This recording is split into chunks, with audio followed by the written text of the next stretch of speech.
Hello guys, मैं प्रियंका। स्वागत है आपका श्रेणी क्लासेस में। आज मैं आपको हिंदी का बहुत ही महत्वपूर्ण अल्फ़ाबेट यानी वर्णमाला चैप्टर पढ़ाने जा रही हूँ। देखिए, ये सारे एग्जाम्स में बहुत ज़्यादा आपका इंपॉर्टेंट है। तो चलते हैं, देखते हैं चैप्टर में क्या क्या है। इससे पहले अगर आपने लाइक शेयर नहीं किया तो लाइक शेयर जरूर करें, और चैनल को सब्सक्राइब नहीं करा है तो प्लीज़ सब्सक्राइब करें ताकि आपको अगले नोटिफिकेशन मिलते रहें। चलते हैं चैप्टर की तरफ। भाषा संस्कृत के भाष शब्द से बना है। भाष का अर्थ होता है बोलना। भाषा की सार्थक इकाई क्या है?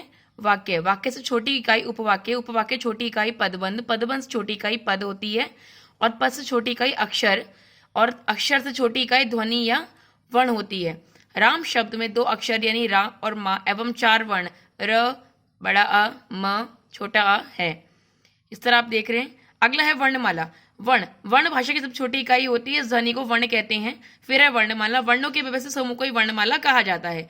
मानक हिंदी वर्णमाला। मूलतः हिंदी में उच्चारण के आधार पर 45 वर्ण यानी 10 स्वर और 35 व्यंजन एवं लेखन के आधार पर 52 वर्ण यानी 13 स्वर और 35 व्यंजन और 4 संयुक्त व्यंजन होते हैं। स्वर। स्वर कितने होते हैं आप डायग्राम में देख रहे हैं। सॉरी, देखिए यहाँ पर जो मैंने बता रखा है आपको पूरा पूरा।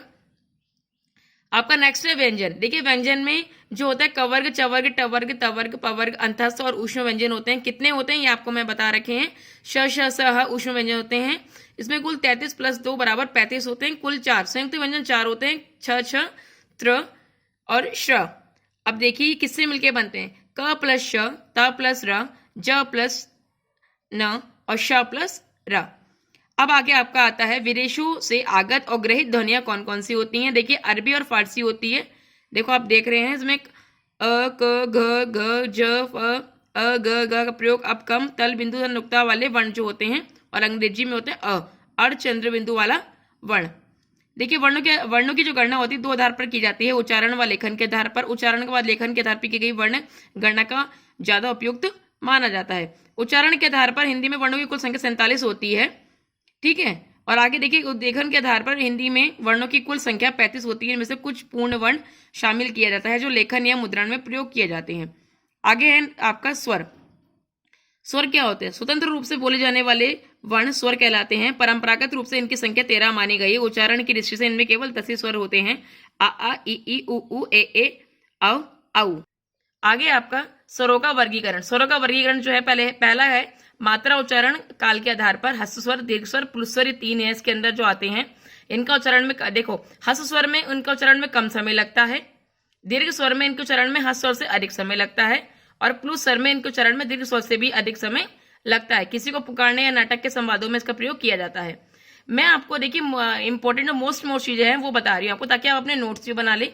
मैं आपको पढ़ के इसलिए बता रही हूँ ताकि आपको अच्छे से इसको याद कर सके। नेक्स्ट आपका जीभ के प्रयोग के आधार पर, यानी अग्रस्वर, मध्य स्वर, पश्च स्वर कौन कौन से होते हैं। जिन स्वरों के उच्चारण में जीभ का अग्रभाग का काम करता है वे अग्रस्वर होते हैं। मध्य स्वर में जिन स्वरों के उच्चारण में जीभ का मध्य भाग का काम करता है। पश्च स्वर में होता है जिन स्वरों के उच्चारण में जीभ का पश्च भाग काम करता है। थर्ड आता है इसमें मुख्य द्वार, मुख्य विकार के खुलने पर। इसमें आता है विवृत यानी ओपन, अर्ध विवृत हाफ ओपन, अर्ध संवृत हाफ क्लोज, संवृत यानी क्लोज। आप इसकी परिभाषा देख ही रहे हैं। अब आगे चलते हैं डायग्राम की तरफ। देखिए डायग्राम जो ये बना हुआ है, वर्णों का उच्चारण स्थान कौन कौन सा होता है। ये देखिए, नासिक्य का, दंत मूल का, दंत का, दंत प्लस ओष्ठ का, ओष्ठ का, ओष्ठ प्लस कंठ का, कंठ, कंठ का, कंठ प्लस तालु का, तालु तालव्य का, मूर्धन मूर्धन्य का। उच्चारण स्थान जो आपका मैंने डायग्राम समझ आपको बता रखा है। आगे चलते हैं। आगे आपका होठों की स्थिति के आधार पर भी अवर्तमुखी होता है, वृत्तमुखी होता है। ठीक है। आगे आपका हवा के नाक के मुंह से निकलने वाले के आधार पर निरुनासिक मुख्य मौखिक स्वर और अनुनासिक मौखिक स्वर। देखिए, निरुनासिक क्या होता है? जिन स्वरों के उच्चारण में हवा केवल मुंह से निकलती है, और अनुनासिक में होता है जिन स्वरों के उच्चारण में हवा मुंह के साथ साथ नाक से भी निकलती है। अगला आता है घोषत्व के आधार पर। घोष का अर्थ होता है स्वतंत्रियों का श्वसन का कंपन। स्वर तंत्री में जब कंपन होता है सघोष ध्वनियां उत्पन्न होती हैं। सभी स्वर सघोष ध्वनियां होती हैं। अब है व्यंजन, कॉन्सोनेंट्स। व्यंजन आप देख रहे हैं, स्वर की सहायता से बोले जाने वाले वर्ण व्यंजन कहलाते हैं। अब व्यंजनों का वर्गीकरण। देखिए, मैं आपको मतलब डायरेक्ट जो वीडियो मैं आपको बता भी रही हूँ, आप चाहे इसको पॉज करके रोक के इसको आप नोट्स ही बना सकते हैं। मैं आपको जो इंपॉर्टेंट चीजें हैं वो ही आपको बोल बोल के बता रही हूँ। पर अगर आप सिर्फ इतना ही पढ़ लेंगे तो मैं मानती हूँ सफिशियंट है आपका, मतलब जो स्वर वाला पार्ट है वो आपका कंप्लीट हो जाएगा। इसके अलावा आपको एक वीडियो के अलावा कुछ देखने की जरूरत नहीं पड़ेगी। अगला आता है आपका स्पर्श व्यंजन। जिन वर्णों यानी जिन व्यंजनों का उच्चारण करते समय हवा फेफड़ों से निकलते हुए मुंह से किसी स्थान विशेष कंठ, तालु, मूर्धा, दांत व होठ या स्पर्श करते हुए निकले, उच्चारण स्थान के आधार पर स्पर्श व्यंजन के वर्ग होते हैं। कवर्ग, चवर्ग, टवर्ग, तवर्ग, पवर्ग। आप देख रहे हैं। अब आगे देखिए तालिका। ये एक तालिका है जो आप देख रहे हैं, यानी कंठ अल्लव्य वाली कौन सी है? सघोष, अल्पप्राण, महाप्राण, सघोष, महाप्राण, सघोष, अल्पप्राण और नासिक्य वाली तालिका है। आप इस तालिका को नोट करेंगे।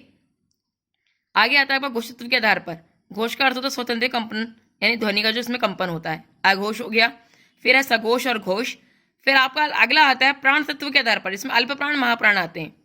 यहाँ प्राण का अर्थ हवा से होता है। अल्प प्राण होता है जिन व्यंजनों के उच्चारण में मुख से कम हवा निकले, और महाप्राण में जिन व्यंजनों के उच्चारण से मुख से अधिक हवा निकलती है। आप देख ही रहे हैं। फिर अंतस्थ व्यंजन, जिन वर्णों का उच्चारण पारंपरिक वर्णमाला के यथार्थ स्वरों व व्यंजनों के बीच में स्थित होता है। आप इसमें 11 लावा आ रखा है। तालव्य, वर्षे, वर्षे, दंतुष्टे के ऊपर दांत जो है का उच्चारण स्थान भी दे रखा है। आप देखिए बीच में कुछ नोट्स भी दिए हुए हैं, ये आप नोट करते रहेंगे। अब है ऊष्म संघर्षी। ऊष्म यानी गर्मी पैदा कर रहा है, आपको नाम से ही लग रहा है। जिन व्यंजनों को उच्चारण करते समय वायु मुख से किसी स्थान पर विशेष पर घर्षण या रगड़ खाकर निकलती है तो उसमें ऊष्मा गर्मी पैदा होती है। श, श, सह आप मुंह से बोल के देख सकते हैं। देखो हिंदी ऐसी चीज है जिसे आप आसानी से आराम से अगर ढंग से समझेंगे तो आपको किसी भी एग्जाम में दिक्कत नहीं होगी। आगे आता है उच्छिप्त व्यंजन, जिनको चरण में जीभ पहले से ऊपर उठकर जो होती है मूर्धा का स्पर्श करे फिर झटके के साथ नीचे को आ जाए। मूर्धन्य जो होते हैं ड, अणा। फिर अब आगत और ग्रहित ध्वनियां भी होती हैं। देखिए इसमें कौन कौन सी होती है? क, ख, ग, झ, फ। अब आयोग वा, इसमें अनुस्वार आता है। देखिए आप इसका जो साइन है। फिर विसर्ग का, अनुस्वार को शीर्ष बिंदु वाला वर्ण अथवा विसर्ग को पार्श्व बिंदु वाला वर्ण भी कहते हैं। अब आगे आप देख रहे हैं परंपरा अनुसार जो इसका बिंदु का विसर्ग का स्वरों के साथ रखा जाता है इन्हें। आप डायग्राम में इसमें देख ही रहे हैं कि इसमें कैसे बता रखा है कि इन्हें आयोग वाह क्यों कहा जाता है। देखिए जो ये होते हैं दृष्टि, दूसरे शब्दों में अनुसार और जो विसर्ग होते हैं वे लेखन की दृष्टि एवं स्वर के उच्चारण की दृष्टि से व्यंजन होते हैं। चूंकि इन दोनों का जातीय योग ना हो, ना तो स्वर के साथ होता है और ना ही व्यंजन के साथ होता है, इसलिए इन्हें आयोग कहा जाता है। फिर भी ये अर्थ वहन करते हैं, इसलिए इन्हें आयोगवा यानी आयोगवा कहलाते हैं। अब आगे देखेंगे शब्दकोश देखने का सही तरीका कौन सा होता है। शब्दकोश में पहले स्वर बाद में व्यंजन क्रम आता है। शब्दकोश के अनुसार में अनुसार और विसर्ग का स्वतंत्र रूप के जो वर्ण होता है उसका प्रयोग नहीं होता, लेकिन संयुक्त वर्णों के रूप में इन्हें आ, ओ से पहले स्थान मिलता है। आप देख रहे हैं शब्दकोश में पूर्ण वर्ण के बाद संयुक्त अक्षर का आता है, जैसे कम, का, क, को, कऊ के बाद क्य, क्र, क्लव, क्लब, श। आगे आप देख रहे हैं शब्दकोश में जो है क, ख, छ, छ, कोई पृथक शब्द संग्रह नहीं मिलता है क्योंकि ये संयुक्त अक्षर होते हैं। ये आपको मैंने सिंपल थोड़े से नोट्स बनाए छोटी सी वीडियो में, एक 10 मिनट की मात्र वीडियो भी नहीं है ये। इसमें सारा वर्णों का जो दे रखा है, आप इसे रोक रोक के आराम से अपने हिसाब से नोट्स भी बना सकते हैं। देखिए जो सेल्फ मेड नोट्स होते हैं ना, उसकी टक्कर कोई नहीं ले सकता। यूट्यूब का कोई चैनल आपको उसकी टक्कर नहीं ले सकता जो आपके सेल्फ नोट्स होते हैं, क्योंकि उसको आप आराम से अच्छे से पढ़